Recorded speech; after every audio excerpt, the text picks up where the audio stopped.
মাননীয় speaker sir, Sunamganj medical কলেজের ছাত্রছাত্রী আজকে 3 দিন যাবত সড়ক অবরোধ করে বিক্ষোভ করছে।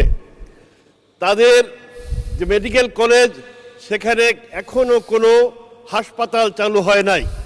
হাজার কোটি টাকা ব্যয়ে নির্মিত হসপিটালটি চালু না হওয়াতে 2020-21 সনের ছাত্রছাত্রীরা যারা এখন এমবিবিএস ডাক্তার হওয়ার পর্যায়ে চলে গেছে, কিন্তু তাদের কোনো ব্যবস্থা না হওয়ার কারণে আজকে 3 দিন যাবত তারা রাজপথ অবরোধ করে বিক্ষোভ করছে।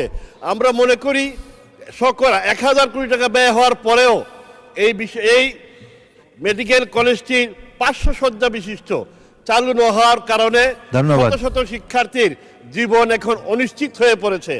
তাই রাজপথে যারা আছে সেই সমস্ত কোমলমতি ছাত্রছাত্রীদের পক্ষে আমরা মনে করি এই বিষয়ে মাননীয় স্বাস্থ্যমন্ত্রী সুস্পষ্ট বক্তব্য আমরা এই সংসদে আশা করি। ধন্যবাদ মাননীয় স্পিকার। মাননীয় সদস্য, আপনি বাজেট নিয়ে বক্তব্য রেখেছেন, বক্তব্য দেওয়া হয়ে গেছে। এটা তো কোনো পয়েন্ট অফ অর্ডার হল না। পয়েন্ট অফ অর্ডার হবে সংসদের চলমান বিষয়ের উপরে। এইরকম মিটিং, মিছিল, অবরোধ, তারপরে মানববন্ধন, এ তো বাংলাদেশের বিধিলিপি। শত শত হাজার হাজার চলছে এই মুহূর্তে।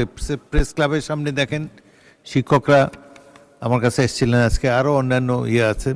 তো এগুলো আপনার বক্তব্যের মধ্যে বলবেন বা নোটিশ দিবেন মাননীয় সদস্যের কাছে, মাননীয় মন্ত্রীর কাছে। আপনি একটা নোটিশ দেন, মাননীয় মন্ত্রী নিশ্চয়ই এটা বিবেচনা করবেন।